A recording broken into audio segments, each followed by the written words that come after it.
안녕하세요. 분데스리가 팟캐스트 마이스샬레의 진행을 맡은 이동근입니다.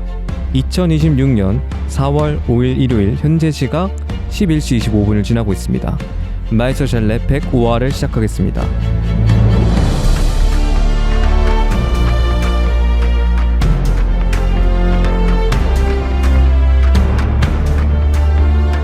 먼저 본 방송은 축구에 대한 애정과 가몰입이 가득한 팟캐스트입니다. 그로 인해 일부 부적절한 언행이 나올 수 있는 점 미리 양해 부탁드립니다. 방송에 대한 댓글과 피드백을 팟빵과 유튜브 댓글창에 남겨주시면 다음 회차 준비 시 큰 도움이 됩니다. 자, 오늘은 저 포함 이제 3명의 패널분과 함께 할 텐데요. 간단히 돌아가면서 자기소개 한 번씩 부탁드립니다. 안녕하세요. 비쇼프 보유팀 바이언 팬 베넷입니다. 안녕하세요. 저희는 뭐 누굴 보유했죠? 뭐 여러 선수를 보유한 라젠발 라이트 팬 에버리시입니다. 네, 자이발트 보유팀 오셨고요. 저는 이제 프랑크푸르트 팬 이동근이고 오늘 또 호스트를 맡게 됐습니다. 이렇게 다 뭔가 보니까 두 팀이 다 오늘 이겼어요. 그래가지고 기분이 좋으실 것 같은데 그 얘기는 이제 경기 리뷰나 그때 살짝 하도록 하고, 그럼 바로 이제 근황 토크로 넘어가도록 하겠습니다. 혹시 다들 요즘 어떻게 지내셨는지 말씀해 주시면 될 것 같습니다. 저는 일단 제가 우리나라 국대 경기를 홍명보 감독 부임하고 한 경기도 안 봤거든요. 그냥 축구 보면서 스트레스 받기 싫어가지고. 근데 지난 주 중에 오스트리아전은 워낙 그 오스트리아의 분데스 선수가 많다 보니까 그거 좀 재밌겠다 싶은 김에 한번 새벽에, 그리고 주중에 챔스 딱 그 시간대이기도 해서 예습하는 마인드로 한번 챙겨보고. 그렇죠. 그리고 좀 축구 공부를 많이 한 것 같아요. 그 경기 보고 오스트리아가 나오는 모습도 재밌었고 왜 한국 축구가 욕을 먹는지도 제 눈으로 확인을 한 그런 느낌이었고. 그러고 보니까 이제 오스트리아의 분데스리가 선수들이 굉장히 많았죠. 그래서 키퍼인 이제 이 경기는 펜츠 선수가 나왔고 아르나토비치가 나왔는데, 그리고 바너까지 이 3명을 제외하고는 모두 이제 분데스리가 출신 선수들로 선발 라인업이 나왔어요. 그리고 바너는 이제 뭐 미넨 팬이니까 그렇죠. 잘 아시겠죠. 그 원조 왕자님이 셨던 지금은 이제 파양당한, 이제는 오스트리아 왕자님이 되어버리시 자기가 오스트리아로 가버린 이제 바너인데, 그리고 이제 오스트리아는 라젠발 선수들이 굉장히 많잖아요. 그렇죠. 전현직 라젠발 선수들이 많아서 또 이제 골을 넣은 이제 자 선수도 있고. 다비죠. 저는 이제 풀네임을 부르지 않습니다. 자. 근데 대단한 선수겠네요. 대단한 선수긴 한데 라윈도를 다 경험하시죠. 나름 이제 빅클럽들을 다 이제 대단한 선수죠 이제. 네. 또 뭐 어시스트를 한 슐러거도 뭐 저희 선수고, 뭐 라이프치히는 아니지만 이제 뭐 벤치에 키퍼 슐러거도 레드불 출신이고. 그렇죠. 뭐 이 밖에도 뭐 일단은 뭐 자랑거리라고 해야 되지, 좀 약간 간지나는 부분, 이거 제가 말한 게 아니라 이제 커뮤니티에서 다른 분들이 좀 이거 좀 약간 멋지다라고 하시는 부분이 이제 미드필더 3인방이 다 이제 또 라젠발이죠. 물론 이제 나오는 포메이션이 뭐 딱 깔끔하게 뭐 3명 이렇게 다 라이프치 선수들로 되는 건 아니지만 뭐 슐라거, 자이발트, 바움가르트너 이 조합도 있고, 뭐 갑자기 깔린 맞다. 그리고 이제 라이머도 있고, 뭐 여러모로 이제 전현직 선수들이 많이 있는 경기라서 저도 뭐 사실 안 찾아볼 수가 없었고, 저도 이제 오랜만에 국가대표 풀 경기를 본 게 되게 오랜만인 것 같긴 한데, 보면서 제발 뭐 활약을 염원한다기보다는 이제 부상을 당하지 말라 라는 약간 그런 마음을 가지고 봤습니다. 네. 그래서 이제 저는 새벽 경기라 이건 풀 경기는 못 봤거든요. 그 결과만 봤지만 이제 베네님은 풀 경기를 봤다 하시고, 혹시 그렇죠. 에버리시님도? 네, 저도. 그러면은 저는 또 그리고 좀 국내 축구는 서울 팬이다 보니까 김주성 선수를 오랜만에 봐서. 그렇죠. 일본에서 뛰고 있기 때문에 좀 김주성 선수가 초반에 부상으로 나간 게 좀 안타깝기는 했었습니다. 네, 25분 만에 부상으로 교체 아웃이 됐는데, 근데 이 경기는 혹시 이제 어떻게 보셨나요? 전체적으로? 솔직히 말하면 이제 딱 스코어는 예상대로의 스코어였다. 물론 뭐 이제 오스트리아가 체급이 나름 뭐 또 있는 편이고 네임드 선수들도 많다 보니까 또 한 번의 대패를 당하는 거 아니냐라는 이제 그런 예측이 많았는데 사실 이제 코트디부아르랑 오스트리아는 좀 스타일이 조금 다른 팀이기도 하고 뭐 이제 아무래도 오스트리아는 이제 조금 더 강팀을 상대할 때 더 오히려 자기들의 진가가 나타나는 팀이라고 생각을 해서 지긴 질 것 같았어요. 근데 이제 뭐 1점 차나 2점 차로 질 것 같았는데 딱 정확히 그 스코어대로 나왔고 아마 코트디부아르전을 보셨다면은 네. 그 골을 많이 먹었던 그 장면을 이 경기에서는 좀 반복을 하지 않기 위해서 또 같은 3백 포메이션으로 나왔더라도 대부분 이제 수비하는 장면은 5백까지 내려가요. 맞아요. 양 윙백을 좀 내렸었는데 그런 장면이 많았기 때문에 그런 대량 실점은 하지 않았더라도 어쨌든 한국도 그렇기 때문에 롱킥을 많이 때릴 수밖에 없는 상황이었고 에버리시님이 말씀해 주신 대로 오스트리아도 압박을 빡세게 하는 전방 압박을 엄청 빡세게 하는 독일 축구스러운 그런 모습을 많이 보여주는 대신에 또 후반에서 아기자기하게 만들어가는 그런 모습은 막 그렇게 크게 보이지 않는 팀이라서 생각보다 오스트리아도 롱킥을 많이 때렸어요. 워낙 피지컬이 좋기도 하고 그렇죠. 최전방이 아르나우토비치기도 하고 물론 이 경기는 진짜 답답하긴 했지만 그래서 경기적으로는 좀 비머가 좀 많이 아쉽긴 했었어요. 좀 오른쪽 공격으로 풀어 나오는 장면이 많았는데 워낙 라이머도 있고 슐라거도 네. 있고 하다 보니까 근데 좀 그에 비해서는 비머 선수가 좀 아쉽긴 했었는데 뭐 어차피 평가전이었고 전부 다 주전으로 나온 것도 아니었기 때문에 본선 가서는 조금 더 좋은 모습을 보여줄 것 같기도 하고 그리고 좀 나머지 선수들을 말씀을 드리자면은 그 센터백도 다 네. 분데스 선수들이고요. 뭐 리나르트, 뭐 프라이부르크라든지 프라이부르크, 프리드리라든지 브레멘. 브레멘. 네. 프리드는 또 그리고 뮌헨 유스 출신이라 가지고 맞아요. 좀 옛날에 FM 할 때 봤었던 맞아. 그런 선수이기도 했고 이제 왼쪽 수비도 은베네 마인츠에서 마인츠 이계성 출신. 선수랑 뛰고 네. 있는 또 그리고 오른쪽은 라이머고요. 교체로 들어간 것도 이제 마인츠의 포슈 다 분데스. 그렇죠. 그리고 알라바도 이제 그쵸. 미안합니다.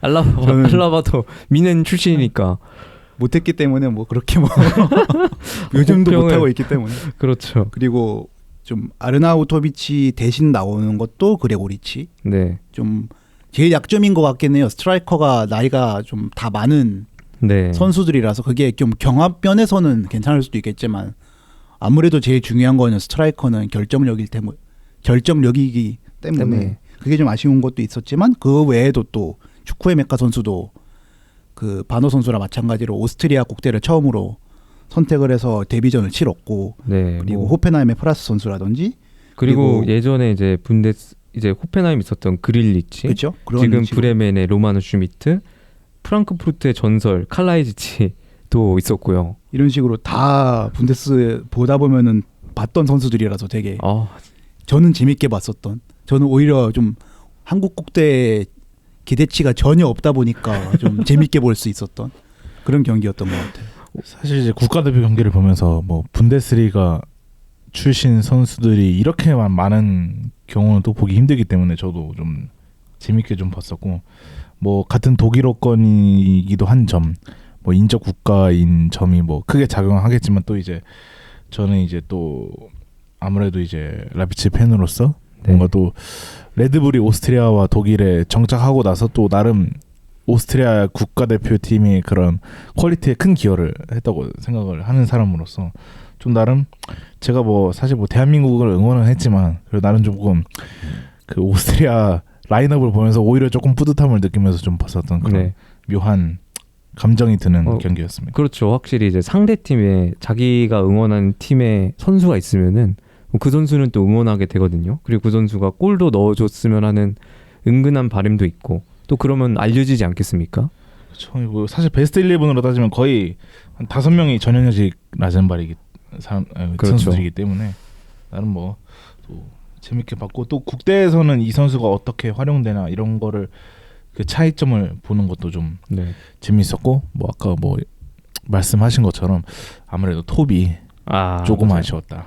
톱이 확실히 아르나토비치 그레고리치는 지금 시대에는 좀 기동력이 떨어지는 투톱이 아닌가 생각이 들어서 그리고 저는 거부감이 없기 때문에 이름을 풀네임을 말하겠습니다만 골 넣은 게 이제 자비초 선수. 네, 자비초. 어렸을 때 그렇죠.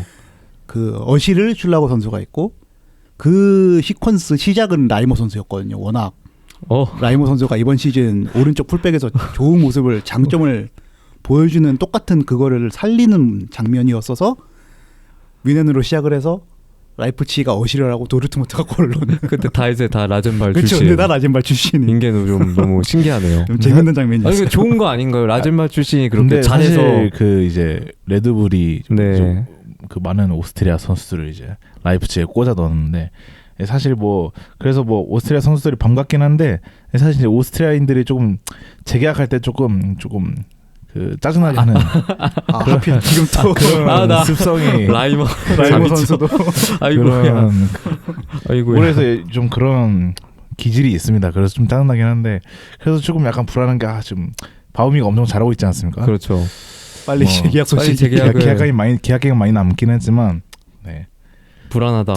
아무튼 뭐 그리고 뭐 슐라거 얘기 나왔으니까 엉정인데 슐라거는 확실히 메잘라로 쓰는 게 맞다. 그러니까 뭔가 수비자라는 메잘라 수비가당 확실히 그 옵션이 있는 그런 걸로 쓰는 게 뭔가 이 선수의 능력치를 최대로 조금 올려주는 그런 생각을 이번 국대 경기에서도 다시 한번 확인을 하게 된 계기였습니다. 저는 오히려 라이프치히는 지금 3미드를 쓰고 있지만 슐라거 선수가 투볼란치에서 8번으로 나와도 그런 팀으로 가도 진짜 충분히 잘하겠구나라는 확신이 좀 들었던 경기였어요. 그렇죠. 그 바우가르트너랑 같이 나오기도 했고 그게 미들 3명이 3미드를 그 삼각형 모양이던 역삼각형 모양이든 아니면 바움가르트너가 10번으로 나오든 그냥 원래 삼각형 모양이든 상관없이 바노 선수도 지금 원래는 10번이지만 3선으로 포지션을 바꿔서 인투본에서 그래서 좀 포텐이 터졌다고 얘기를 들었거든요. 맞아요. 그래서 오히려 바노를 수미로 쓰고 슐라거가 투볼란치 8번으로 나오는 것도 생각보다 그렇게 막 미들에서 불안하진 않았다. 물론 상대가 우리나라긴 했지만 상대를 고려를 해야 된다. 그렇긴 하지만 그래서 그렇죠. 좀 기대가 됩니다. 월드컵도. 그래서 사실 그 방금 하신 말씀을 자이발트한테도 똑같이 적용할 수 있다고 생각을 하는데 사실 이제 자이발트가 뭐 빌드업이 쓰레기인 친구는 맞지만 그것과는 별개로 공격적인 옵션이 아예 없는 선수는 아니고 또 이번에 또 이제 골을 한국 경기는 아니었고 앞에 무슨 경기였죠? 가나 경기였죠. 네, 거기서 이제 아주 멋진 골을 또 터트리면서 뭔가 다 조금 다재다능하다 약간 이런 느낌을 또 받았고 이게 자이발트 선수가 원래는 윙어 출신으로 알고 있는데 그렇죠. 이게 점점 내려오더니 오늘은 센터백 땜빵 보고 있고 그렇죠. 물론 뭐 윙어는 뭐 절대 안 되지만 제가 볼 때는 그래도 뭐 아니 근데 사실 뭐 생각해 보면 또 그 할 수 있다는 것과 그렇죠. 그 자리에서 완벽하게 또 그런 롤을 수행할 수 있느냐는 또 다르기 때문에 저희가 FM에서 연두색하고 그쵸. 약간 노란색 이런 거랑 주황색. 차이겠죠. 네, 주황색, 노란색. 저는 그런 거 짜증나서 이제 에디터로 다 초록색으로 바꿔버리거든요. 와, 네, 이런 스트레스 받기 싫기 때문에 나의 전술을 구현하기 위해 쓸데없는 훈련 타임 필요 없다. 뚫려만 있으면은 굴린다. 그래서 아무튼 뭐 확실히 좀 전 인상적이었던 거는 이제 확실히 경합 상황이나 중원 장악에 있어서 훨씬 우위를 보였다. 뭐 사실 오스트리아 못한다 하셨는데 제가 좀 긁혀가지고 근데 경기적으로 보면은 중원 장악에 확실히 저희가 밀리는 모습이 있었고 물론 그거는 있었던 것 같아요. 뭔가 코트디부아르 때 너무나 허무하게 많은 실점을 하면서 코트디부아르 때보다는 확실히 조금 안정적으로 수비를 가져가는 윙백들의 전진이 조금 덜 올라가고 이런 것들의 차이 때문에 좀 우리 대한민국 국가대표팀이 좀 더 수비를 조금 더 잘하거나 혹은 잘한 것처럼 보였다는 사실은 맞는 것 같아요. 네. 근데 그럼에도 불구하고 확실히 조금 1대1 상황이나 좀 약간 중원에서의 그런 공간창 이런 거에 있어서 확실히 좀 클래스의 차이가 조금 보여지지 않았나 싶기도 하고 개인적으로 바움가르트너도 좀 득점할 수 있었던 기회가 좀 있었는데 안타깝게도 조금 비껴 나가면서 뭐 실패했고 뭐 무엇보다 그 오스트리아 우리 감독님이 되게 로테이션을 잘 해주셔가지고 그렇죠. 대부분 한 경기씩 나오거나 그래도 이번에 또 후반전에는 엄청 대거 교체를 했잖아요. 전부 다 교체를 해주면서 덕분에 부상자도 없고 오스트리아 국가대표 나갔던 라젠벌 선수들은 다 멀쩡하게 복귀를 했다. 역시 랑릭의 그렇죠. 역시 은혜가 하늘 같습니다. 랑릭과 이제 호펜하임의 이제 그런 은혜였습니다. 네. 그래서 뭐 근황은 이 정도로 얘기를 하면 될 것 같나요? 네. 그러면은 이제 바로 댓글 소개 및 관련 토크로 진행하겠습니다. 그래서 이제 104화 1부에 댓글이 몇 개 달렸는데 이제 저희가 켈복절로 그때 대화를 했었죠. 그래서 도르트문트 팬들이 환호성을 질렀습니다. 이제 H와 엔투님이 켈복절 이러고 소리를 질러주셨고요. 김만무개님이 개인적으로 산초가 와서 코트랑 조합해서 윙 찢어버리는 거 보고 싶긴 하네요. 근데 최근 돌문 전술에서 산초가 갈 자리가 어디인지 의문이긴 해요 하면서 댓글을 남겨주셨고 그 밑에 댓글로는 이제 만약에 켈이 일찍 잘렸더라면 셰르키가 오지 않았을까라는 얘기도 같이 해주셨습니다. 셰르키 선수 얘기하니까 확실히 이 선수가 지금 프리미어리그에서도 확실히 조금 여러 의미에서 좀 스타인 네, 또라이 캐릭 기질을 확실히 보여주고 있는 것 같더라고요. 그 보셨나요? 그 유니폼 봤습니다. AKTK 유니폼을 입었다가 눈치 보면서 아니 나 이게 거의 눈치 보면서 벗는 건지 모르겠는데 누가 옆에서 말해주었던 네. 걸로 저는 그 짤을 보면서 아무리 그래도 그건 에바지 이런 거 아닐까요? 그 심지어 바로 다음에 이제 비춰주는 이제 그 AKTK 모습을 보면서 지금 셰르키에 대한 그런 일종의 논란이라고 해야 될까? 거의 1, 2주에 한 번씩 터지고 있는 것 같아요. 예전에도 지금 그 전 경기에서도 뭔가 있었던 걸로 제가 기억을 하는데 그 이제 그 아스날하고 맨시티전에서 그쵸. 이제 앞서고 있으니까 좀 트래핑 쇼를 이제 또 트래핑 쇼 사포를 뭐 그런 걸 뭐 개인기를 네. 했어요. 막 농락성 개인기. 리프팅하고 그랬던 걸로 기억해요. 네, 그것도 있고 리프팅도 하고 이제 상대 선수가 박아서 넘어지니까 이제 진짜 큰 부상 아니야 이랬는데 가서 까꿍 예전에 부스케츠 까꿍 같은 하는 꾀병인데 이런 것도 있었고 어쨌든 똘끼 같은 모습을 여러 보여주고 있는데 보통 이제 그런 선수가 있으면 팀에 있으면 네. 우리 선수면은 보통 막 그렇게 거부감이 들 것 같진 않거든요. 근데 상대 팀이면 이 유니폼 이런 장면이 좀 더 치명적이라고 생각을 해요. 이런 게 좀 소속감을 없애는 네. 그런 느낌인 것 같아가지고 좀 맨시티에서 뛰지만 맨시티 선수인 것 같지는 않은 그런 느낌을 줄 수도 있다고 생각해서 저는 경기 안에서 막 그렇게 도발하는 거는 좀 오히려 바라는 입장이거든요. 그럼 같은 팀이면은 좀 상대도 긁고 해야 좀 무너지고 할 테니까. 근데 이런 식으로 그렇죠. 이런 식으로 막 유니폼은 조금 실수를 크게 했다. 그리고 사실 뭐 셰르키 선수가 도르트문트와의 이적설도 있었고 사실 이런 장면들만 봤으면은 진짜 뭔가 특이한 애다라고 했을 것 같은데 그 뭐 사실 여부는 확인할 수 없지만 또 이제 도르트문트가 셰르키를 뭐 영입하지 않은 이유에 대해서 뭐 나왔던 한간의 말이 뭐 인성적인 문제 이런 팀과 융합에 있어서 좋은 점수를 받지 못했다 이런 얘기가 있었던 걸로 제가 아는데 그런 이야기들과 함께 이런 장면들을 보니까 좀 저는 개인적으로 이런 선수가 팀에 있는 걸 좋아하진 않거든요. 그리고 제가 알기로 맨시티도 나름 좀 규율이 중심적인 그러니까 확실히 뭐 튀는 선수 이런 거보다는 팀적으로 좀 뭉치는 걸 강조하는 팀인 걸로 알고 있는데 과연 이 셰르키를 어떻게 또 펩이 조련해가면서 뭐 어쨌든 큰 팀도 잘 나가고 있고 뭐 그렇죠. 큰 문제가 없지만 저는 항상 이런 선수가 언젠가는 내부에도 독이 될 수 있는 선수라고 생각을 하기 때문에 보통 이런 선수가 이제 가장 불안할 때가 안 좋을 때. 그렇죠. 그리고 멘탈이 다른 선수들과 전염이 돼버리니까 경기도 못 하는데 논란까지 계속 터지면 이제 그게 또 최악의 상황이 될 수 있기 때문에. 네. 근데 도르트문트 이선이 확실히 이번 시즌 좀 그렇게 드리블하고 창의적인 선수가 없다 보니까 팬들 입장에서는 물론 지금 셰르키가 보여주는 모습은 우려되지만 좀 아쉬운 거죠. 기량상으로 볼 때는. 근데 뭐 이따 얘기하겠지만 지금 뭐 셰르키가 없어도 팀이 지금 분란을 일으키는 그 종자가 있죠. 그 선수가 있기 때문에 사실 뭐 돌문 이번 시즌 뭐 경기력 논란은 차치하고서라도 성적이 매우 좋잖아요. 근데 뭐 여기에 셰르키까지 있었다? 저는 반드시 필요한 옵션으로 됐을 거라고 생각해서 제가 만약에 베파우베 팬이었으면은 조금 여전히 그래도 아쉽다 있었으면 좋았을 텐데 이런 생각했을 것 같긴 한데 네. 뭐 아무튼 저는 뭔가 그런 선수는 뭔가 축구에 필요한 선수이지만 우리 팀엔 없었으면 좋겠다. 약간 저는 약간 이런 생각입니다. 네, 그러면 이제 오늘 방송의 구성 안내로 들어가겠습니다. 오늘 방송은 두 개의 메인 파트로 나눠 진행이 되고요. 1부 덕국 뉴스 진행을 하고요. 독일 국대 경기 리뷰를 하고 월드컵 관련 토크를 좀 해보도록 하겠습니다. 근데 이미 했네요, 사실. 네, 한국은. 2부는 이제 28라운드 다시 돌아왔으니 리뷰를 하고 그 다음에 이제 유럽 대항전 분데스리가는 3팀이 남아있고요.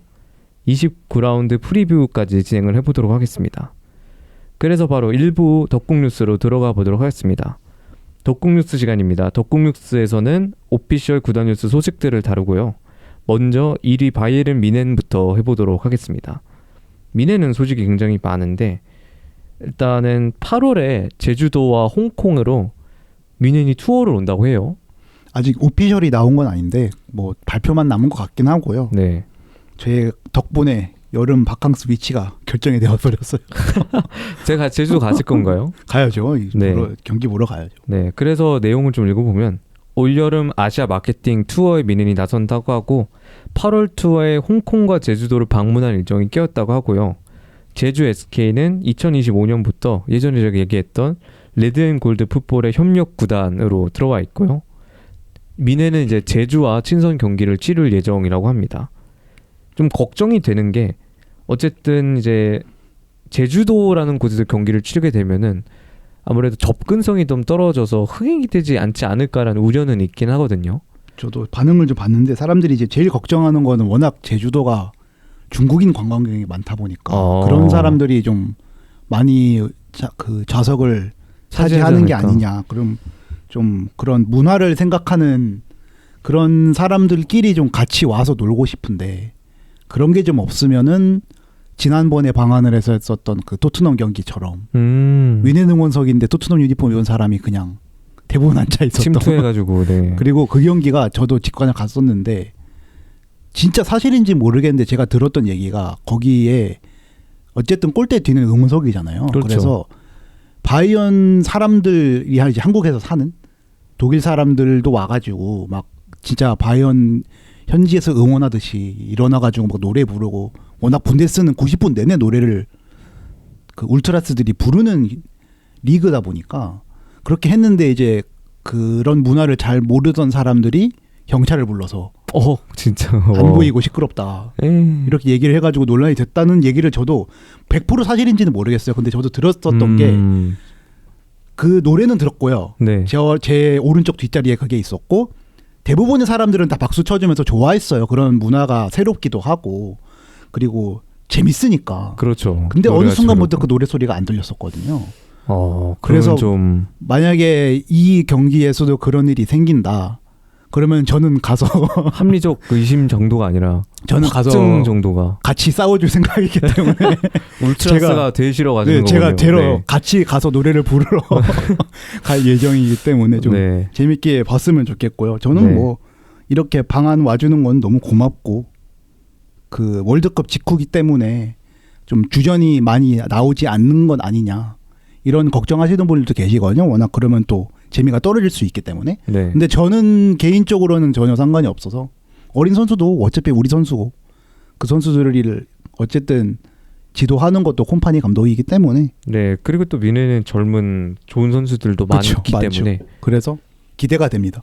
네. 그래서 뭐 제주도 방한 일정을 정하신 베네님이셨고요. 그 다음 뉴스는 이제 헤네스가 인터뷰를 한 게 있는데 이제 리버풀이 살라와 이별한다는 걸 공식으로 발표를 하자 인디카일라 등의 언론이 리버풀이 올리세를 영입할 것이라고 보도를 했는데 헤네스가 올리세 2억 유로 가져와도 안 팔아 라고 얘기를 했습니다. 뭐 당연한 거죠. 네, 뭐 당연한 거지. 바이아웃도 없는데. 그렇죠. 에벨 단장도 인터뷰에서 29년까지 계약이 되어 있고 바이아웃도 없다고 확인을 했기 때문에. 네, 그런데 이제 헤네스 회장이 거기다가 이제 쓸데없는 사족을 좀 덧붙였어요. 페네스가 페네스 했습니다. 솔직히 말해서. 솔직히 저도 이 기재학연 인터뷰 보면서 굳이 이렇게까지 얘기를 해야 되나? 원래 그런 양반이시기 때문에. 네. 어떤 내용이냐면 페네스 명예회장은 리버풀이 이번 시즌 5억 유로를 썼음에도 부진한 시즌을 보내고 있는데 우리가 다음 시즌 그들이 더 잘하도록 도울 이유가 없다라고 얘기를 했습니다. 뭐 우리가 아는 그런 페네스 좀 말인 것 같고요. 네, 익숙해진 모두 긁기, 모두 까기가 이제 모두 익숙해졌기 때문에. 근데 솔직히 저는 좀 바이언 팬 입장에서는 제가 위넨으로 여행 가서 네. 직관을 이제 처음 가봤을 때 경기 다음 날에 그 스타디움 투어랑 박물관 방문을 했었거든요.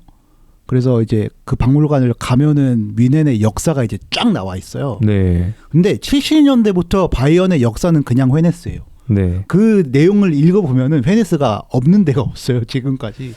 지금 한 50년 된 거잖아요. 네. 아, 근데 그러다 보니까 참 긁어 부스럼을 만드는 양반이긴 하지만 그렇다고 막 얘를 빼놓을 수는 없으니. 그렇죠. 그렇다고 막 쌍욕을 할 수는 그 얘를 이제 빼놓고 설명하면 미넨의 역사가 설명이 안 되니까.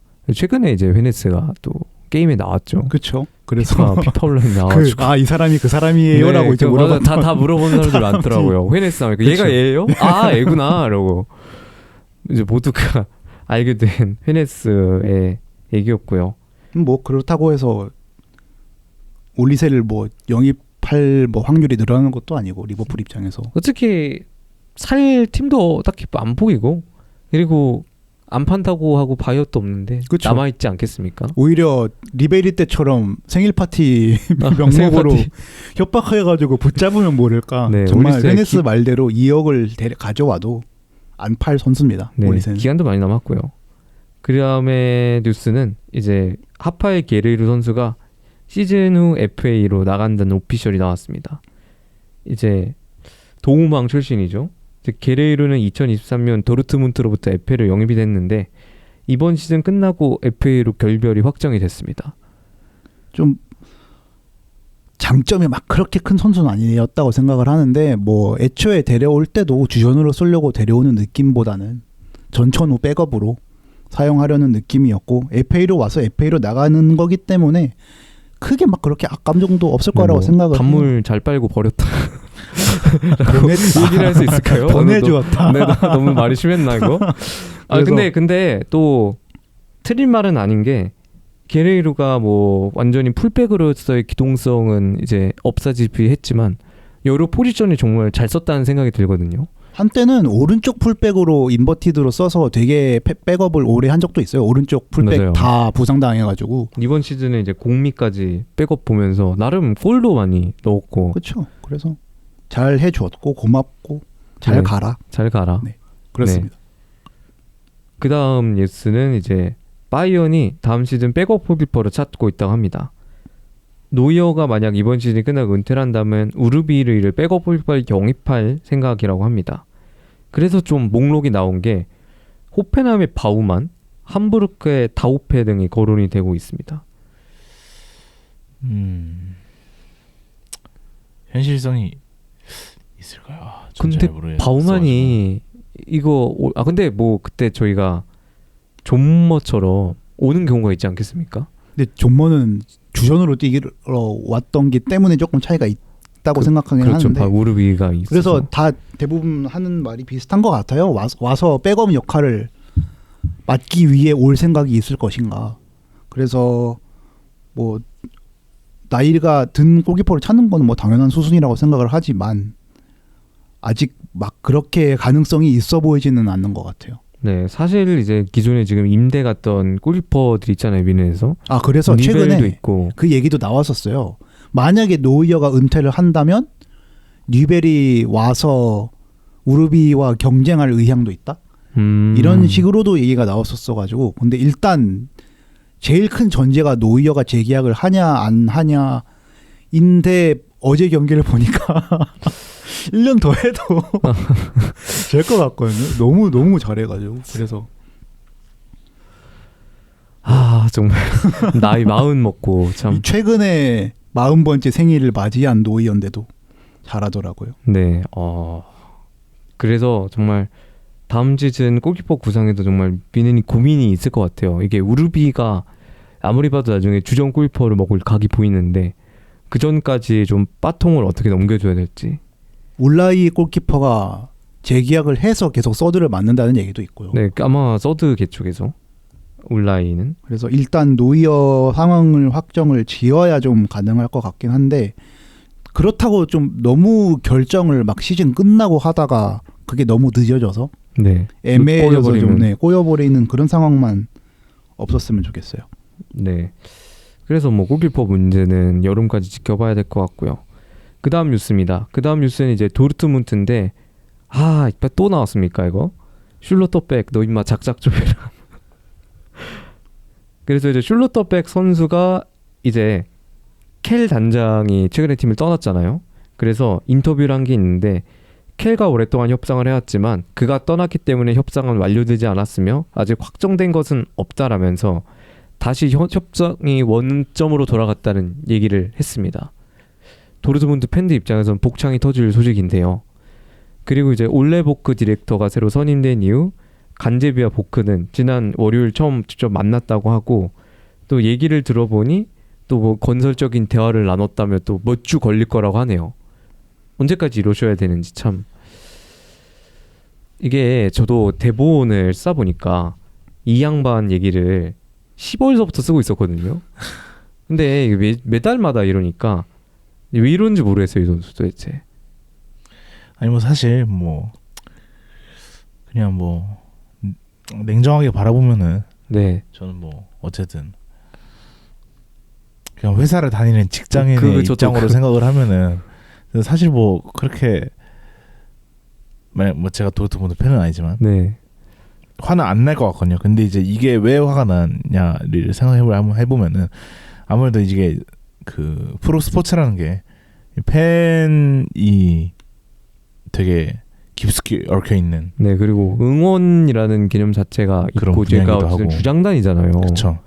그러네요. 또 주장단이라는 점도 있고 뭔가 이런 스포츠 또 팀으로 하는 스포츠라는 그런 특성이 얽히면은 아무래도 이게 좋게 보일 수는 없죠. 이제 선수 본인도 적당히 좀 타협을 해야 되고 이런 특성을 이해하면서 그리고 또 뭐 숄더백이 뭐 어디 뭐 월에 뭐 200-300 받으면서 뛰는 거 아니잖아요. 그러니까 그렇죠. 이 정도의 이미 충분한 경제적 보상을 받고 있기 때문에 아무리 이게 뭐 개인의 자유로서 뭐 연봉 협상 이렇게 뭐 할 수 있지라고 생각을 해도 이런 식으로 이제 그 좀 간보고 막 이렇게 말 자꾸 바꾸고 이러는 거는 조금 당연히 그 좋게 볼 수가 없다. 네, 이게 도르트문트 팬들이 욕하는 것도 저는 아주 이해가 돼요 요즘은.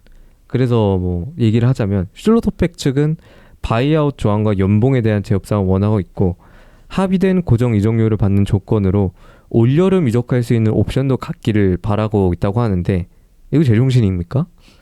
이건 재계약을 왜 하는 거지? 그 속내를 모르겠어요. 그러니까 이게 무슨 생각하는지는 대충 알 것 같아요. 얘는 레알 마드리드가 자기는 가고 싶은 클럽인데 거기서 안 불러주는 거예요. 그래서 근데 또 기다리면 혹시 기회가 날 수 있지 않을까 하고 계속 보고 있는 상황. 레알이 남은 시즌을 꼬라박고 여름에 갑자기 급하게 구해하면은 나도 갈 수 있지 않을까 이 마인드일 것 같긴 한데. 근데 아마 불가능하지 않을까라고 지금 생각이 돼서 좀 빨리 미련을 좀 내려놓는 게 저도 좋지 않을까라는 생각이 들어요. 이직 말씀 아까 하셔서 그런데 회사 입장에서 생각해봐도 이직을 뭐 직원이 한다고 나갈 수는 있는데 대체 직원을 구할 때까지는 좀 도와달라고 하잖아요. 좀 그렇죠. 미리 말해줘서 그 구하고 좀 교육을 시킨 다음에 대체가 충분히 될 수 있을 때 나갈 수 있도록 막 그런 식으로 하는 게 좀 상도덕이니까. 네. 근데 이렇게 계속 질질 끌다가 팀 입장에서는 대체자도 못 구하고 슐로트백도 못 잡고 이러면은 진짜 최악의 상황이 벌어질 수 있기 때문에 너무 이기적인 생각인 것 같아요, 저는. 네, 저도 이게 결국 다른 선수들한테까지 부정적인 영향을 미칠 것 같아가지고. 그리고 이 선수가 뭐 최강으로 계속 그동안 뛰었던 것도 아니고 또 이제 또 부상 당해도 선수들은 돈 받잖아요. 이제 그런 거 생각하면 이게 조금 이런 식의 태도 너무 아쉽죠. 그리고 또 아무래도 도르트문트에는 이제 마르코 로이스라는 너무 훌륭한 그런 선례가 있기 때문에 뭔가 더 이런 고착금 선수가 이렇게 해버리면은 아무래도 더 아쉬움이 배가 될 것 같다. 네, 심지어 이제 자신이 부상을 당했을 때는 좀 이제 재계약할 것처럼 굴더니 지금 또 갑자기 이제 주가가 오르고 좀 유리한 입장이 되니까 이러는 거 보면 도르트문트 팬들 입장에서는 좀 많이 화가 나실 것으로 예상이 되고 저는 이미 늦었다고 생각해요. 지금 재계약해도 그러니까 욕 먹습니다. 이미 조금 많이 이미 이미지는 나락으로 갔다고 생각을 해요. 이미지를 이제 근데 돌이키려면은 이제 네. 재계약하고 뭐 다음 시즌 우승하면은 아니, 기대해 가서 그 진짜 그 슈바인슈타이거 메타밖에 없어요. 갑자기 마지막 경기에서 사실 바이아웃 안 넣고 재계약하려고 어그로 끌었다 이러면은 이해해주지 않을까요? 마지막 경기까지 질질 끌면은 저는 욕을 먹을 거라고 생각하기 때문에 그렇군요. 그렇군요. 지금 당장 그거 해야 되나요? 다음 홈 경기에 바로 다음 홈 경기 경기 끝나자마자 마이크 잡고 저 엄청 막 심각한 얼굴 하면서 저 할 말이 있습니다라고 하다가 그렇게 꺾으면 모를까. 네.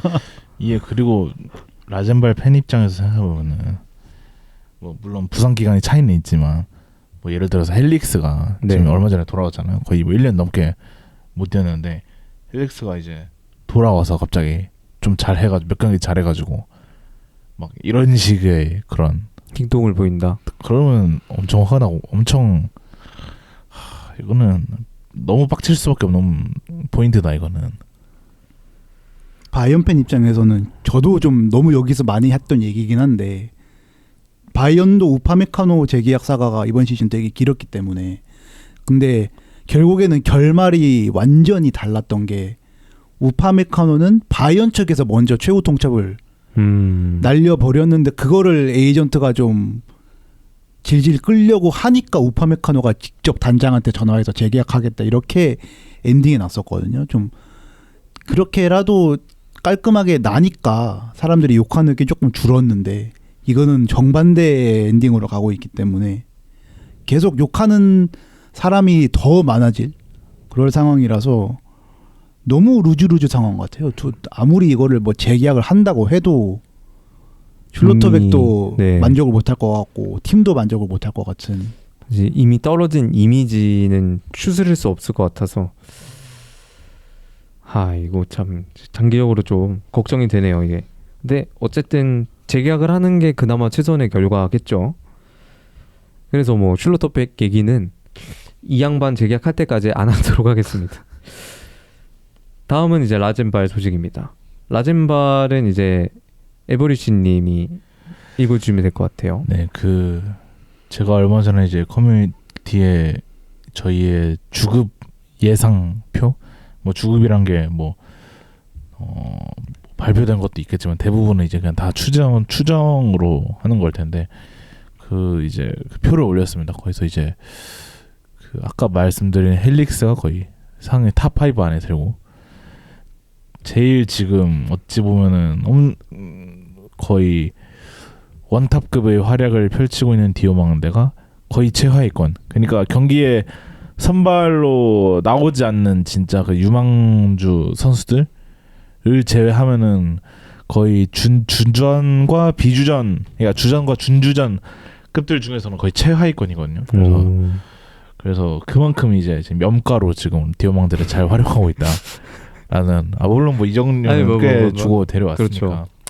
근데 이제 뭐 당연히 뭐 올려줘야죠. 그래서 이번 시즌 활약상을 바탕으로 조금 지금 구단에서 새로운 재계약을 좀 준비를 하고 있다는 소식이 들려오고 있고, 근데 사실 뭐 재계약을 했다고 좀 기분이 그렇게 좋지는 않습니다. 왜냐면은 이건 6원 전통이어가지고 지금 뭐 그바로디얼부터 해가지고 지금까지 이적을 다른 B클럽으로 이적을 시켰던 선수들도 다 직전에 재계약을 한 경우도 되게 많았고, 그래서 뭐 이번 재계약이 뭐 디오망대라는 선수를 우리는 확실히 잡을 거야라는 것보다는 일단 주급이 너무 터무니없이 낮기도 하고, 어쨌든 그래도 뭐 최소 한 시즌은 더 데리고 있고 싶다는 그런 생각이 있으니까. 그래서 그렇죠. 여러 가지 그런 요인 그런 때문에 뭐 재계약을 그래도 뭐 주급이 너무 짜요. 그러니까 주급이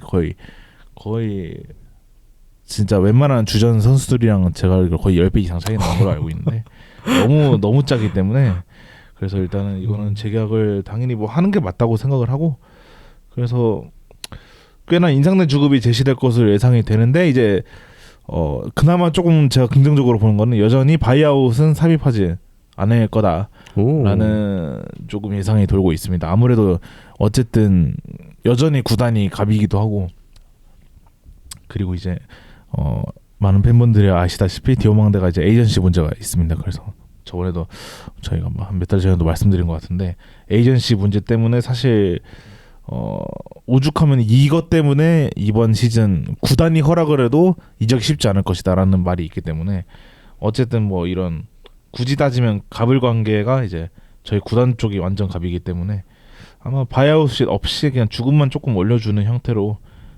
좀 재계약이 이루어지지 않을까라는 좀 생각이 되고 한번 지켜봐야겠죠. 아직 뭐 시즌 진행 중이니까. 그렇죠.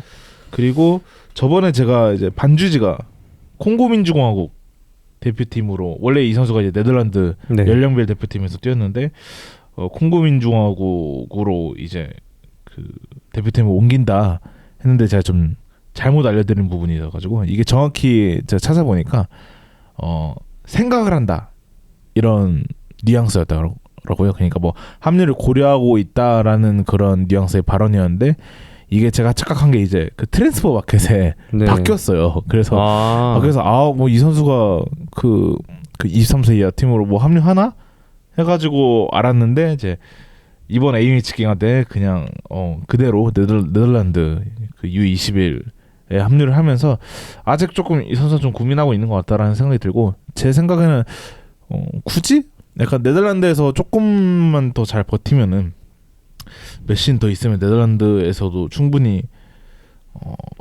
승선할 수 있는 좀 가능성이 있는 선수라고 생각을 해서 조금 더 좀 신중히 고민을 해봤으면 좋겠다. 라는 뭐 제 개인적인 그런 생각이고 별 소식이 없는데 제가 뭐 선수 관련해서 기록 관련해서 소식이 있어서 좀 가져왔습니다. 자이발트가 라이프시에서 100경기를 뛰었습니다. 이번 브레멘전을 통해서 딱 100경기를 뛰었고 제가 보니까 진짜 철강왕이긴 하더라고요. 그래서 새 시즌 동안 단 15일만 결정을 했습니다. 한 15일만 결정하고 거의 뭐 지난 시즌도 거의 30경기가 나왔고 이번 시즌도 거의 뭐 전경기 앞으로 남은 경기도 다 출전하지 않을까라는 생각이 들고 월드컵도 오스트리아 전경기 다 뛸 것 같아요. 그렇죠.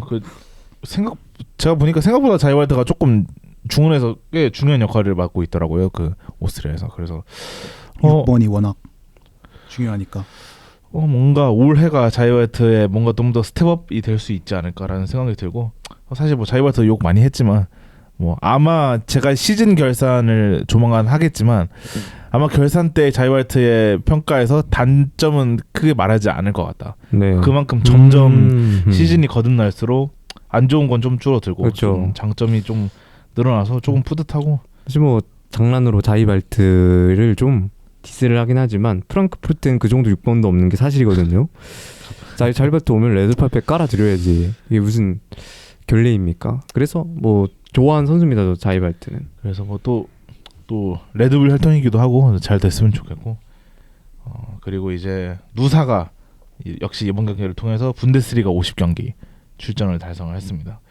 이 선수는 조금 항상 부상에 우려되는 선수죠. 그래서 자이발트와는 다르게 찾아보니까 항상 꾸준히 한 달에 30일에서 60일 정도를 결정을 하더라고요. 이게 예전에 누사가 이제 라이프치히로 가기 6달 전에 브랜트포드 메디컬에서 떨어졌어요. 그쵸. 그때 무릎 연골에 좀 부상 부위가 있다 그래가지고 이게 장기적으로 부상을 좀 간간히 당할 수도 있다라 그래서 떨어진 적이 있는데 그래도 한두 달 정도면 좀 막는 게 잘 막고 있는 게 아닌가? 그래서 저도 의외로 오히려 사실 웨드라고보다 저는 누사가 더 그런 면에서 걱정이 됐는데 오히려 누사는 뭐 좀 심지어 이번 시즌도 한 똑같이 한 달에서 두 달 정도 결정을 했는데 체감상으로는 몇 경기 안 빠졌더라고요. 근데 그 옆에 웨드라고가 있어가지고 그런 게 아닐까요?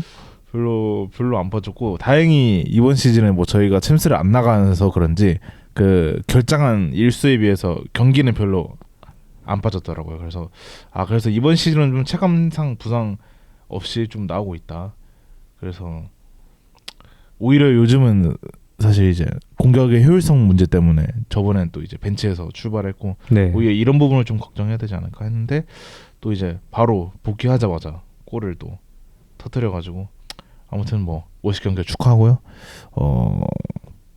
모르겠습니다. 여름에 이적설이 안 나오고 있어가지고 지금 사실 나갈 것 같다는 생각이 들거든요. 근데 뭔가 리케바에서 끝날 것 같기도 하고 그 방출 선수가 그래서 일단 뭐 누사도 뭐 노르웨이 지금 잘 나가고 있으니까 월드컵 잘 뛰어가지고 본인의 몸값을 또 올리길 바랍니다. 그래서 자이발트랑 누사가 또 이제 그 각각 좀 경기를 이렇게 좀 많이 뛰었다라는 말씀 좀 전해드립니다. 네. 그 다음 뉴스는 이제 오펜하임인데 바르셀로나가 아슬란에 대해 문의했다고 하네요. 바르셀로나는 이번 여름 스트라이커 영입을 위해 아슬란에 대해 문의를 했고 호펜하임은 그를 바이아웃 금액 이상에만 팔겠다고 대답을 했는데 바이아웃 금액은 현재 3천만 유로 언저리로 알려져 있는 상황입니다. 근데 이게 바이아웃 금액 이상에만 팔 수가 있나요? 바이아웃을 지불하면 그러니까 바이아웃 그러니까 이상이니까 30유로 줘. 네. 근데 거기서 이제 뭐 그냥 사실상 바이아웃을 팔겠다는 얘기를 한 거죠. 이거는. 오늘 바이아웃이 왜 이렇게 너무 싸게 느껴지는데 지금. 근데 뭐 사실 영입할 때 막 이 정도로 활약을 기대하고 그쵸. 데려오지는 않았을 것 같아가지고. 뭐 이번 시즌 뉴 네오 호펜하임을 사람들이 예측을 한 게 아니기 때문에. 네, 이 정도로 잘할지는 예상을 못했죠. 사실 저번 시즌 호펜하임을 고려를 했을 때. 로또 해야죠 로또. 네. 그래서 뭐 바르셀로나가 최근에 이제 레반도프스키가 뭐 골을 넣기도 했지만 어쨌든 나이가 있어서 이제 대체자를 고려되는 상황인데 아슬라니 정도면 또 괜찮은 대체자가 되지 않을까 싶어요. 오히려 이거는 좀 아슬라니가 골라서 갈 수 있는 상황도 나올 수 있다고 생각을 하거든요. 저는 충분히 골라서 갈 수 있는 상황이 될 수 있을 것 같고 도르트문트도 있고 어쨌든 미넨도 뭐 장기적으로 보면은 바이언은 좀 백업을 그래요, 구하고 있는 네. 거기 때문에 좀 애매해 보이긴 합니다. 여기다 30을 쓰긴 좀 아슬라니라는 선수 자체도 백업보다는 주전으로 줄 수 있는 팀을 원할 것 같기 때문에. 미는 진짜 좀 애매하긴 하네요. 누가 와서 케인의 백업을 할 수 있을 것인가. 이게 뭐 선수의 전성기를 또 예측을 하기가 힘드니까 네. 예를 들어 반더보르트처럼 뭐 나 다음 시즌부터는 뭐 넘버원 시켜주세요 해가지고 계약을 할 수 있는 것도 아니잖아요 사실. 네. 뭐. 사실 그것도 이제 굴라치가 정정하면은 1년씩 그쵸. 사실 뭐 골키퍼 여긴 뭐 골키퍼죠. 이제 미넨 골키퍼 같은 경우인데 이제 노이어 진짜 꺾인다. 다음 시즌 주전 주세요. 안 꺾임. 약간 그런 뉘앙스 아니겠습니까? 그래서 참 또 케인이 또 스타일 유형이 또 금방 죽을 것 같지도 않아서 네, 함부로 이게 선수에게 뭐 보장을 해서 데려오는 게 전 좀 힘들 것 같긴 한데 또 네. 한편으로는 또 이제 바이언이라는 팀이 가지는 또 위상을 생각해 보면은 케인에게 튜터를 받는 스트라이커 이것도 좀 매력이 있는 타이틀이라고 생각을 하는데 그런 거를 좀 사용하기 위해서는 저는 아슬라니보다는 조금 더 어린 유망주를 노려야 된다고 생각하는데 아슬라니가 막 그렇게 어린 거는 아니거든요. 02년생이기 때문에 거의 피터 아르크프급 대학 하나 해야 되나요?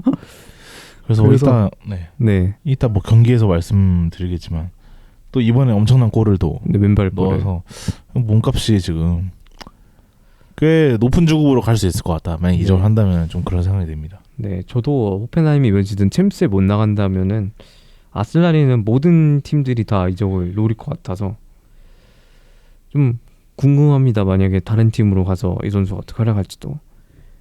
그 다음 뉴스는 이제 레버쿠젠인데 레버쿠젠 좀 단신 같은 게 많습니다. 오피셜로는 텔라가 2031년까지 재계약을 했고 반면 호프만은 재계약 통보를 하지 않았다고 하네요. 레버쿠젠은 틸레와의 계약을 연장한 한편 호프만은 현재 2027년까지 계약이 되어 있는데 새로운 계약을 제시하지 않겠다고 미리 얘기를 했다고 합니다. 장기적으로는 이러면 텔라를 쓰겠다라는 얘기겠죠. 그리고 호프만이 제가 알기로 나이가 나이가 92년생이네요. 33이니까 뭐 나가는 게 당연한 수준이죠. 2027년이면 34이기 때문에. 네, 34. 이제 호프만도 옛날서부터 있던 선수인데 그 다음은 이제 레버쿠젠이 휘르첼러에 관심을 보인다고 하네요. 현재 이제 히울만 감독이 좀 위기에 처해 있는데 이 히울만의 후임으로 현재 브라이튼의 파비안 휘르첼러 감독에 관심을 보이고 있다고 합니다. 휘르첼러는 올여름 저격 가능한 바이아웃이 있으며 그 금액이 1,500만 유로로 추정이 된다고 하네요. 이야. 아, 비싸긴 하네. 근데 이것도 좀 챔스 진출하냐가 기준이 될 것 같기는 해요. 맞아요. 그래서 그래 레버쿠젠 팬들은 좀 웃긴 상황인 거죠. 히울만 감독이 뒤처리를 잘하고 나가길 바라야 되는. 근데 뒤처리를 잘하면 이걸. 근데 이번 경기에서 명장으로서의 모습을 2점 차를 뒤집어내는 5골을 넣는 모습을 참. 이게 선수만 주사형이 있는 게 아니라 감독도 주사형이 있다는 걸 요즘 히울만을 보면서 느낍니다. 좀 사실 저희가 전반기 때 많이 하입을 해줬던 감독인데 뭔가 후반기에 좀 웃음벨이 된 것 같아지는 느낌이라 좀. 또 생각을 해보면은 또 그 누구였죠? 그 레버쿠젠의 테나흐? 아니요, 그 선수 중에 한참 테리에? 욕먹었던 테리에 선수? 아니요, 그 바이언전에서 막 골 놓치고 아스날에서 틸만. 제가 볼 때는 그 틸만이 똥만 안 쌌어.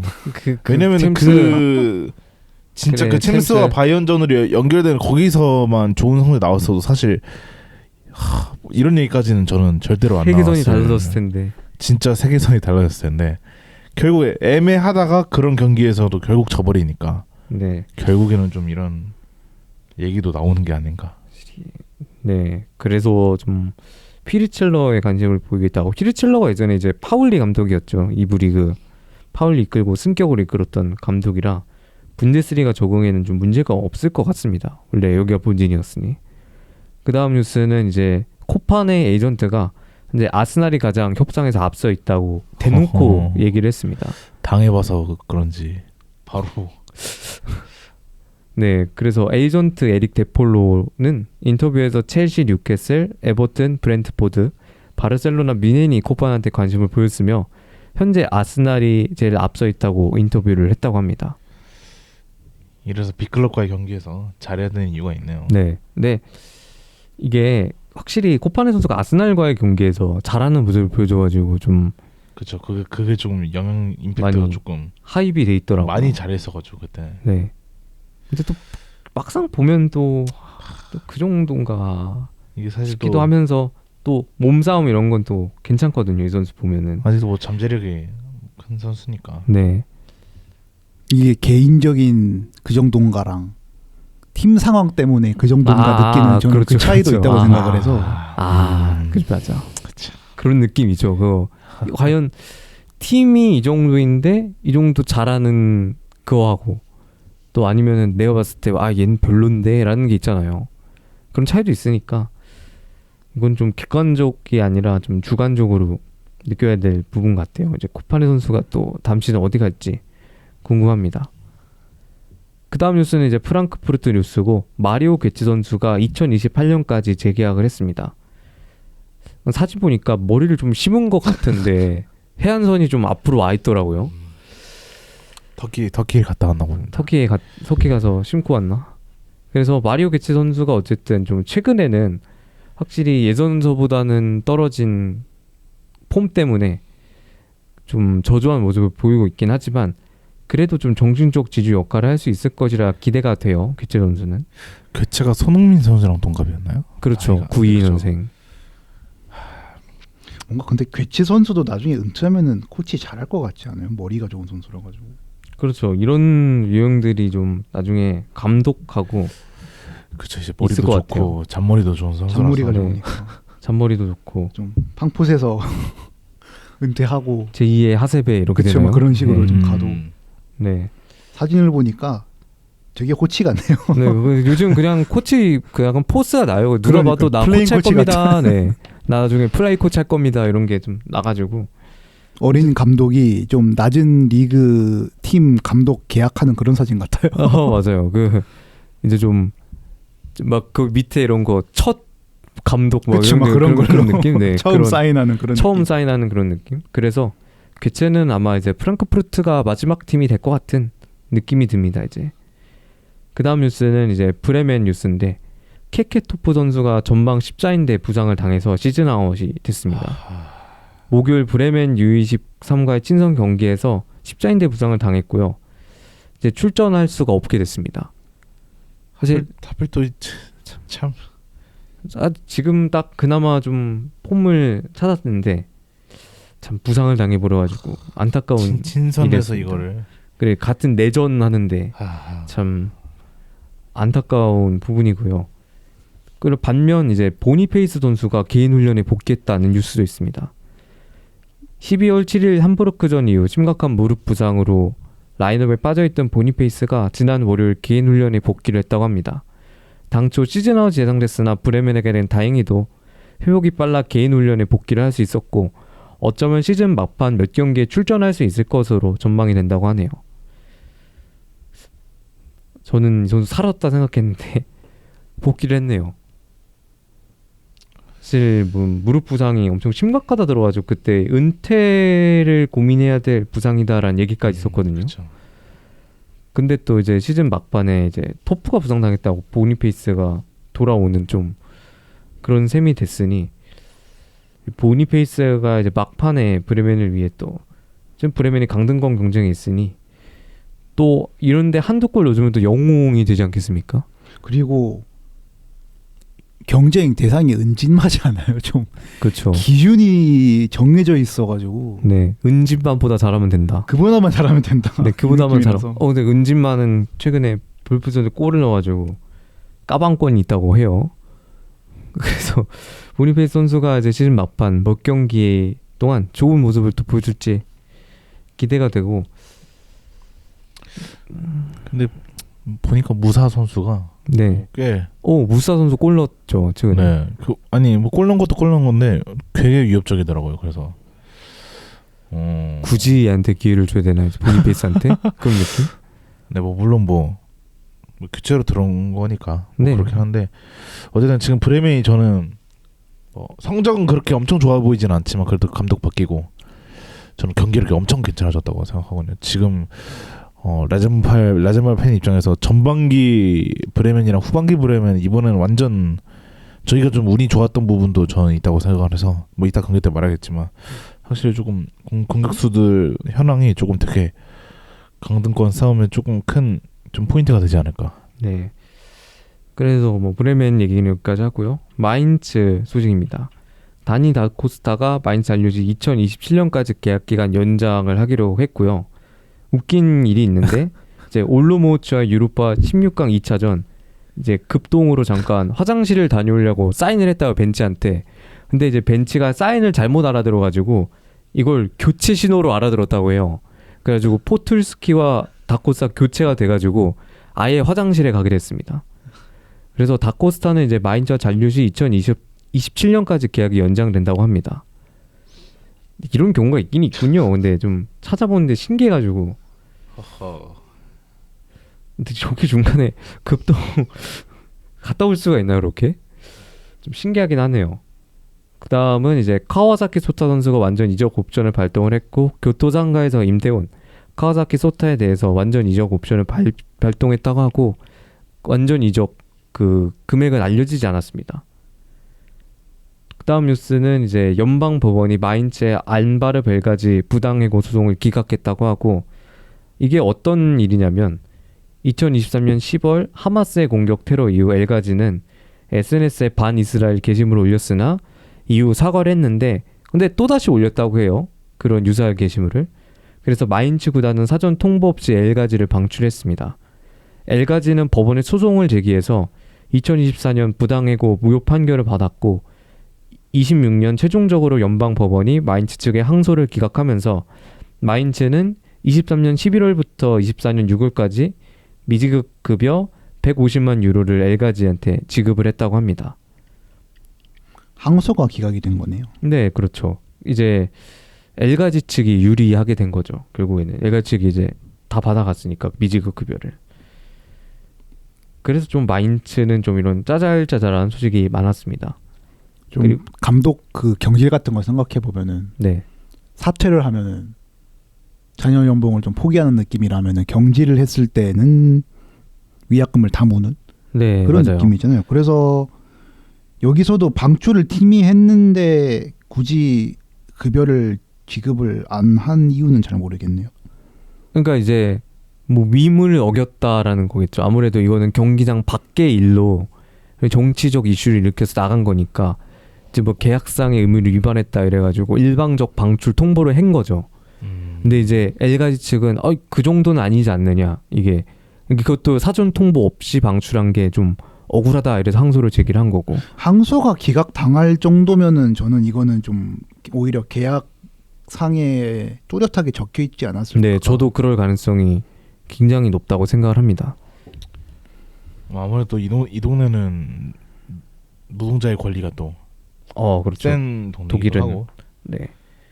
그리고 이제 기타 뉴스로는 테르지치가 빌바오로 갈 수도 있다는 또 오랜만에 뉴스가 나왔는데 24년 여름 도르트문트 감독직을 내려놓은 이후 감독직을 맡은 적이 없는 테르지치는 이번 여름을 끝으로 빌바오의 감독직에서 물러나는 에르네스토 발베르데 감독의 후임으로 거론이 되고 있다고 합니다. 이게 사실 지난주 저희 녹음하고 있을 때 한창 네. 찌라시가 떠가지고 맞아요. 그때 말씀을 못 드렸는데 좀 뭔가 신선합니다. 두 조합이. 저는 진짜 의외의 곳에서 떠가지고 정말 좀 깜짝 놀랐습니다. 진짜 여기서 빌바오가 나온다고? 라는 생각이 들었거든요. 사실 저는 가도 독일 내나 이제 잉글랜드 몇 클럽 정도일 줄 알았는데 이제 빌바오가 얘기가 떠버리니까 좀 신선한 조합이다라고 생각을 했어요. 빌바오는 감독은 순혈주의가 아닌가 봅니다. 그래요. 근데 저는 발베르데 감독도 출신이었던 걸로 기억을 하고. 근데 발베르데도 그쪽에서 레전드급 감독이죠. 그러니까. 그래서 좀 테르지치가 거론이 된다는 게 좀 많이 의외더라고요. 진짜 안 어울리는데. 갑자기? 테르지치가 감독하는 니코 윌리엄스 이런. 그러니까 좀 짐작이 좀 이냐키 윌리엄스 이렇게 좀 짐작이 안 돼가지고 좀 그 조합이 만약에 성사된다면 궁금하기도 하네요. 아마 이제 도르트문트 팬들은 빌바오 경기를 챙겨보는 분들도 생기지 않을까.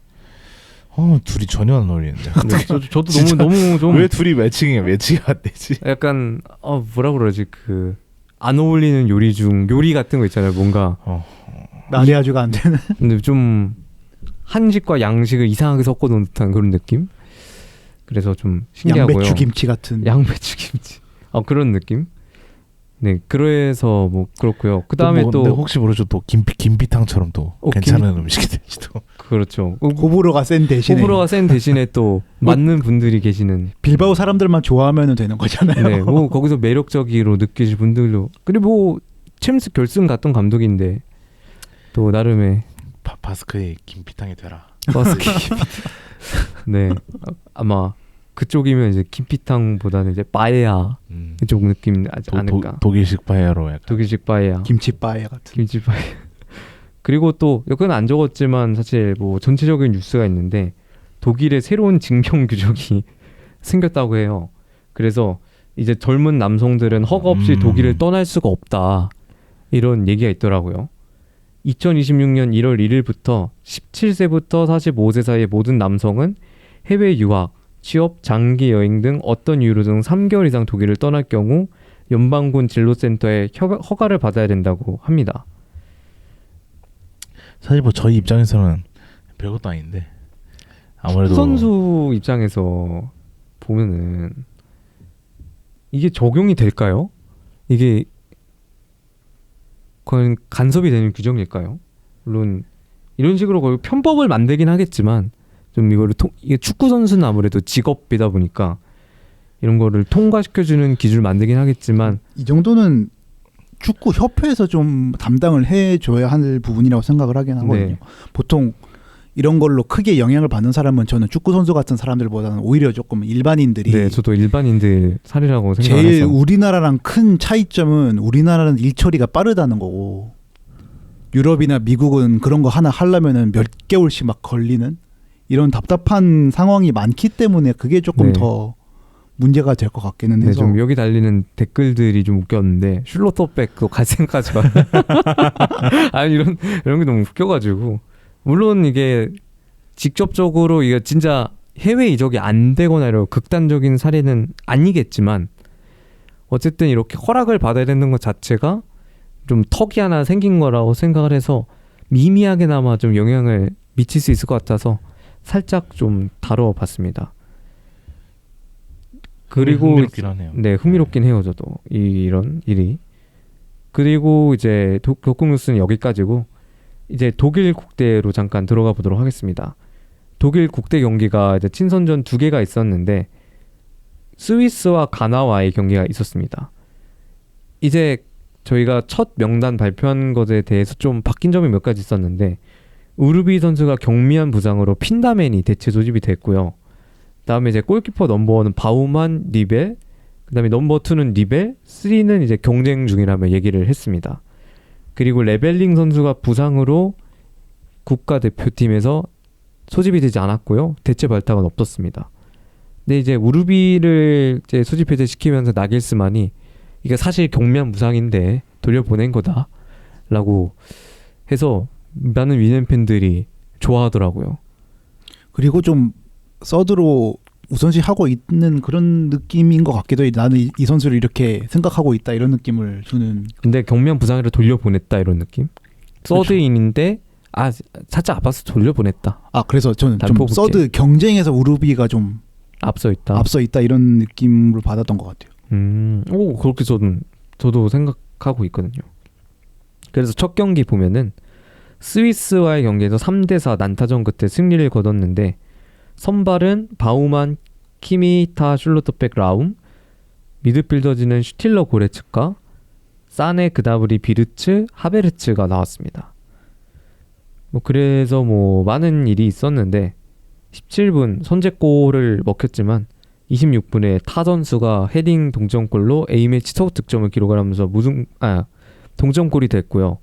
41분에 샬케의 레전드 엠볼로가 헤딩골을 기록하면서 앞서갔지만 45분에 이제 그나브리가 칩샷으로 동점골을 기록을 했습니다. 61분에 이제 비르스 선수가 이제 미친 ZD로 엄청난 결승 역전골을 기록을 했고요. 79분 스위스의 몬테이로가 중거리슛으로 동점골을 넣었지만 85분 비르츠가 이제 또 골을 기록을 하면서 3대4로 승리를 했습니다. 비르츠의 클래스를 볼 수 있었고 진짜 고레츠카 고레츠카 진짜로 이렇게 가나 정말 이걸 그러니까 이제 저도 그 생각이에요. 이걸 진짜 쓸 건가? 그래서 스위스와의 실점 장면에서 누가 이제 고레츠카만 이제 스코프 짜가지고 딴 영상이 있거든요. 안 뛰어요. 수비 복귀를 안 해요. 그래가지고 그쪽 공간이 비고 실점을 하게 된 장면이 있었는데 그래서 저는 고레츠카를 과연 진짜 주전으로 쓸 생각인가라는 의심이 너무 강하게 들고 있습니다. 저는 이제 어떤 부분에서 이 고레츠카의 매력을 느꼈는지 아무리 봐도 나겔스만이 좋아할 스타일이 아니거든요. 고레츠카 지금 뛰는 플레이를 보면은 전혀 좋아할 스타일이었는데 도대체 뭐에 꽂혀가지고 고레츠카가 바라는 거는 좀 단단한 6번? 네. 자이발트 그런 느낌인 것 같기는 하거든요. 그런 느낌을 바라는 건 좋은데 그걸 고레츠카가 못하는데 그걸 바라는 거는 그냥 그건 좀 아집이라고 할 수 있기 때문에 고레츠카가 불쌍할 정도. 그렇죠. 오히려 고레츠카가 스코프가 쬐이는 게 불쌍할 정도. 오히려 고레츠카는 A매치 휴식기 전까지 좀 폼이 올라오는 느낌이었어요. 네. 그 A매치 때 내가 증명을 하겠다 이런 그 느낌을 좀 보여주고 싶었는지 킥도 좀 괜찮았고 확실히 수비에서도 적극적인 모습을 보여줬고 이랬는데 막상 가서 다시 우리가 알던 고레츠카로 돌아와 버렸으니 참. 그리고 이 경기는 사네 선수가 나왔는데 역시 사네 선수도 경기장에서 실종당했습니다. 사네 선수는 전 웃겼던 게 이번 주말 리그 경기에서 네. 명제를 당했더라고요. 아니 근데 왜 뽑는지 모르겠어요. 이게 사실 그러니까 갈라타사라에 가서도 레벨링이 소집이 해제돼가지고 이번에 쓴 건 알겠는데 그쵸. 뽑는 이유를 모르겠어요. 애초에 굳이? 아니 레벨링이 안 뽑혀도 저는 뽑을 이유는 좀 떨어진다고 생각하거든요. 그렇죠. 저는 좀 되게 실망스러운 게 나겔스만을 감독으로 뒀던 팬 입장에서 네. 이게 사실 국대를 간다고 했을 때 네. 뭔가 조금 새로운 바람 뭔가 어쨌든 전술가형 감독이니까 뭔가 그런 거 있잖아요. 뭐 예를 들어서 잘 알려지지 않은 선수를 원석을 찾아서 발탁해가지고 네. 딱 이렇게 진짜 자기 전술 딱 펼쳐주는 그런 걸 기대했는데 막상 와서 해보니 그냥 진짜 그냥 그런 전술보다는 약간 그런 감독들 있잖아요. 좀 동기부여형 감독. 그냥 그런 감독. 근데 좀 약간 조금 전술적으로 좀 많이 뒤처지는 그런. 그러니까 좀 그런 철밥통들이 그런 감독이 할 것 같은 선수 발탁과 좀 그런 걸 보니까 솔직히 좀 아주 많이 실망했다 저는. 근데 아직도 나이가 38이라는 게 너무 신기하거든요. 제가 볼 때는 너무 일찍 성공했습니다. 저도 너무 요즘 일찍 성공했어요. 그 평가에 공감하게 돼요. 너무 일찍 성공을 맛봐가지고 너무 자기 고집이 일찍 생겨버린 게 아닐까. 자원이 없는 것도 아니고. 그래서 뭐 사실 뭐 다른 얘기도 하겠지만 하베르츠도 너무 이번 시즌 뭐 사실 10경기도 안 뛴 상태에서 선발로 바로 쓴 것도 그렇고 좀 많은 좀 비판점이 있었던 경기인 것으로 생각이 돼요. 하베르츠는 좀 다른 게 저는 하베르츠는 워낙 장점이 확실한 선수이기 때문에 쓸 수는 있다고 생각을 하거든요. 근데 장점을 생각을 해서 선수를 뽑았겠지만 그 장점이 보이지 않는다면 저는 그거는 감독의 선택이 문제라고 생각을 하기 때문에 네, 저도 동의를 합니다. 이게 저는 그리고 뭐 하베르츠랑 완전 똑같은 롤은 아니지만 하베르츠 같은 그런 약간 9번, 10번을 네. 할 수 있는 선수가 많잖아요 독일에. 뭐 그런 걸 생각해서 그런 걸 생각해봐도 물론 하베르츠가 그런 유형의 선수 가운데 가장 뭐 상단에 있는 선수는 맞지만 그냥 여러모로 그냥 이게 하나가 있는 게 아니잖아요. 한 건이 있는 게 아니라 진짜 여러 포지션에서 지금 약간 이런 말이 나오는 것 자체가 조금 실망스럽고 좀 아쉽다. 뭔가 솔직히 큰 기대가 되지 않은 진짜 뭐 비르츠가 하드캐리를 계속 하지 않는 이상. 그러니까 솔직히 독일 우승권으로 보기는 많이 어렵다. 아 사실 그래 2연속 조별딱을 했는데 우승권으로 볼 수는 없죠 사실. 객관적으로 봤을 때. 그래서 뭔가 나겔스만이 독일을 우승권 팀으로 만들어주기 기대를 했는데 그것에 비해서는 이번도 너무나도 아쉬운 평가전 결과가 되고 있다라고. 저는 한 가지 긍정적인 생각합니다. 점은 그렇게 비르츠라는 슈퍼스타를 이용을 하는 플레이를 할 줄 아는 감독인 건 저는 되게 장점이라고 생각을 해요. 어쨌든 장점을 살렸다는 뜻이니까. 클린스만이잖아. 해저 축구잖아요. 네, 그 다음 경기도 해저 축구인데요. 가나한테 2대1 승리를 거뒀습니다. 이 경기는 리벨이 선발로 나왔고요. 키미타, 슐로터백, 브라운, 다음 미드지는 그로스와 슈틸러, 하베르츠, 그나브리, 비르츠, 볼테마데가 선발로 나왔습니다. 특별하게 좀 그로스가 선발로 나왔고요. 그리고 리벨이 이제 세컨 키퍼였는데 이 경기에서 기회를 받았고 볼테마데가 공격수로 나오고 하베르츠가 좀 이선적으로 나온 게 특이한 경기였습니다. 이 경기는 이제 슈바벤 홈에서 펼쳐진 경기였고 하베르츠가 PK 선제골을 기록을 했지만 이제 그 다음 과정에서 1대1에서 바그노만 선수가 완벽하게 제껴지면서 파타우 선수한테 동점골을 내줬고요. 그리고 막판에 운다프 선수가 교체 투입돼서 결승골을 넣으면서 승리를 했습니다. 운다프가 이 경기 이제 슈투가르트 아무래도 홈 구장이다 보니까 투입하지 않는 것에 대해 팬들이 다 화를 내더라고요. 이게 아무리 자기가 안 쓴다고는 하지만 최근 공격 포인트가 가장 좋은 선수 중 하나를 이렇게 벤치에 앞둬준 게 맞냐라는 팬들의 의견이 굉장히 많았고 저는 옛날에 벤투호 때 이강인 안 써가지고 네. 이름 연호하던 딱 그런 비슷한 그런 느낌이긴 느낌. 했거든요. 사실 말이 안 되죠. 리가에서 케인 빼고 압도적인 득점을 하고 있는 네, 선수를 득점 거의 2위인데 안 쓰는 결국 넣어서 골을 기록을 했으니 뭐 더 욕을 먹을 수밖에 없긴 하지만 그래서 나겔스만이 운다프한테 얘기를 한 게 있는데 운다프는 슈트가르트 자도하던 모습을 보여줬습니다. 경기 관여도가 높지 않고 골을 넣기 전까지는 전혀 눈에 띄지 않았습니다. 하지만 결국 골을 넣었고 그것이 그가 그 자리에 있는 이유입니다. 이미 그가 70분을 뛴 상태였다면 그런 모습을 보여주기 어려웠을 거라 생각합니다. 이거 매기는 거죠?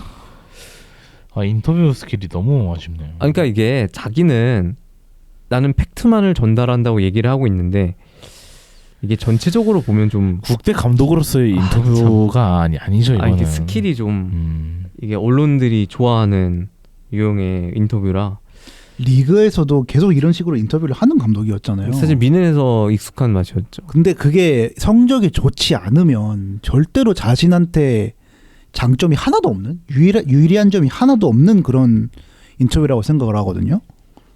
근데 그거를 단기 대회에서 이렇게 하고 있으니까 딱 그냥 계속 낚이기 좋은.